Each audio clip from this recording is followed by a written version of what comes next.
What's up, everyone? My name is Blue, and we're coming at you today with some I Don't Work Here Lady posts. These people just can't understand that not everyone works there. If you haven't yet, please make sure to subscribe to the channel, and with that, let's get into it. Guy in armor? Must be in charge. So, a bit of backstory. Back in 2018, when this occurred, I had saved up quite a bit of money from my job as a shift lead in the food service industry. So what did I, a 17-year-old male, do with that money? I bought a suit of steel plate armor, helmet and all. Something I had always wanted to do since I knew what a knight was. I had bought it primarily to wear it at the local Renaissance festival, but took every opportunity to put it on that I could. And this wasn't some thin ceremonial or LARP stuff. It was the real deal. 16-gauge steel, thick leather straps, over 100 pounds altogether. It could stop a sword. At the time, and currently, I stood at 6 feet 5 inches and weighed a grand total of 140 pounds soaking wet. Not the most intimidating on my own, but with the armor on, I was scary AF. Or so people have told me. Anyways, on to the story. That October, my mom signed my entire family up to volunteer at a nearby hospital's trunk or treat the Saturday before Halloween, a night I had off from work. So I suited up. The rest of my family got into their Renfest costumes, and off we went. When we arrived, we reported to the event director, the real manager, and were assigned our duties. My parents were to hand out candy from the back of their car and keep an eye on the kids walking through, like most of the adults. The youngest of my siblings, 11-year-old female, was sent to help oversee some of the games going on inside and around the hospital, and the oldest, a 15-year-old female, was sent with me. And what was my wondrous task? Glorified traffic cone. My job was to stand at one of the entrances to the portion of the parking lot the event was taking place in and keep cars from driving through. Here to join the trunk or treat? Go around the hospital to the exit side of the lot and someone else will direct you further. Just trying to leave the hospital? Sorry, bud. You're gonna have to turn around. No exit here. There was another entrance, but other volunteers took care of it. And mine was where the line of trunk or treaters would wait while another group went through. It did make sense to put me there, though.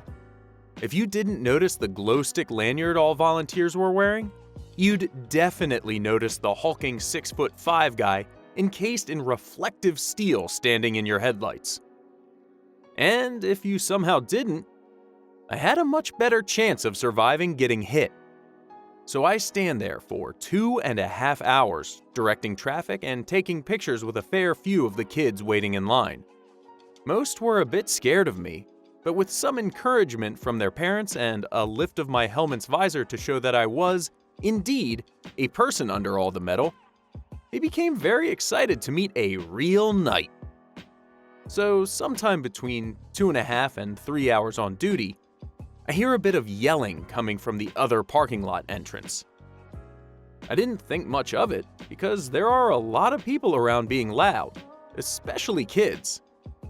So I keep on keeping on. Then, a moment later, just as I finish another photo op, there's a tap on my pauldron, the shoulder armor. I turn, and there stands one of the volunteers from the other entrance, looking a bit exasperated. Hey man, sorry to bother you, but can you come with me for a moment? We could use you over here. A little bit confused, wondering if maybe someone needed a bathroom break and needed me to take over or something, I said, sure, and followed him back. As we got closer, the shouting got louder, and I started to make some of it out. I don't care what the F is going on tonight, I want to leave through here. The other exit goes to such and such road, and the construction there is a pain in the butt. Where's your effing manager? I'll make him make you let me through. This is ridiculous. Do you have any? And blah, blah, blah. Now I see a car stopped at the second entrance, and a red-faced man in the driver's seat with the window down, tearing into the second volunteer traffic cone. As we approached, the guy who grabbed me ran ahead, blocking the man's view of me as I got closer. "All right, man," he said. "Here's the manager, like you wanted." "About effing time. What, is he an idiot like you two? I swear to God, I'll..." At this point, the volunteer who had me follow him stepped aside, and I came forward, right next to the car's window. The jerkwad's mouth dropped, and his face went a few shades lighter as I lumbered to a stop. "What's the problem here?" I asked, finally figuring out what was going on. I also might have made my voice a little deeper than it actually was. The man just stared at me for a couple of seconds, mouth agape.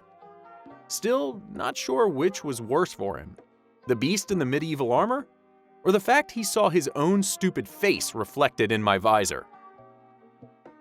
When he finally found his voice again, he sort of pointed ahead of him and mumbled, I want to leave through here because the traffic is really bad the other way because of the construction."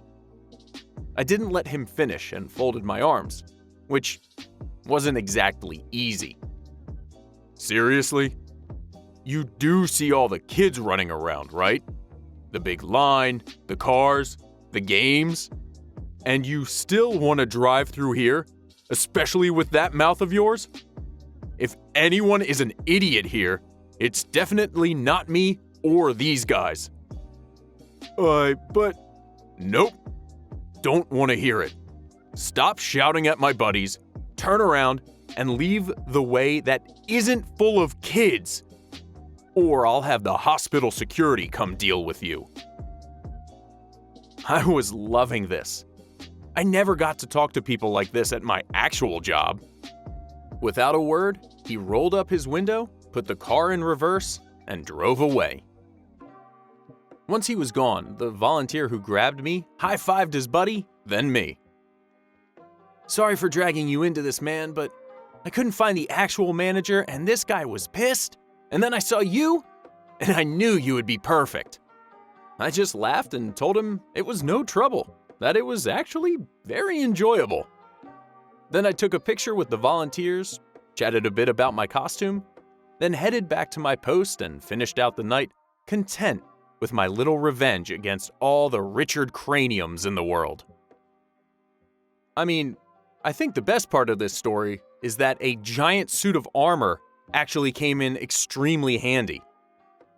I also want to point out that throwing out Richard Cranium, just high-end dad joking right there.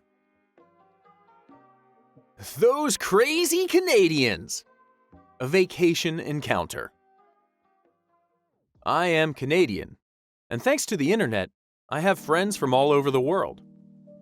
A few years ago, an American friend of mine decided she and her family wanted to holiday in Canada, starting in Alberta and working their way east and eventually meeting up with me on the East Coast before heading home to Delaware.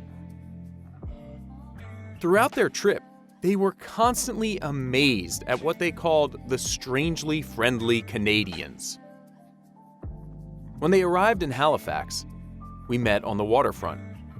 Lots of music, dancing, sidewalk performers. Their young sons were fascinated. Smallest son was trying to see everything at once and not watching his feet, and did a faceplant off the sidewalk. Tears and blood quickly followed. Everyone in the crowd stopped.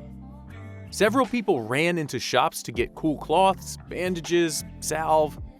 Shopkeepers brought out their first aid kits. One brought him some cool water to drink. He was quickly comforted and cleaned up with folks watching anxiously. Once he was back on his feet, the crowd picked right up where it left off. My friend stood there looking stunned. Did that just happen? Total strangers that didn't even work there stopping to help them and their child? This would never happen where they were from. The rest of their day in Halifax went well, with several strangers sympathizing with small boys' injuries. Months later, my friends were still commenting on how overwhelmingly kind Canadians were. It's a nice positive post for once. This isn't someone just assuming someone worked there, it was people who didn't work anywhere coming to help. Man, moving to Canada. And that's all the time we have today for these I Don't Work Here Lady stories. If you liked any of the stories, make sure to click that like button and make sure to subscribe so you don't miss out on any more stories. Thanks for listening, everyone. Catch you later.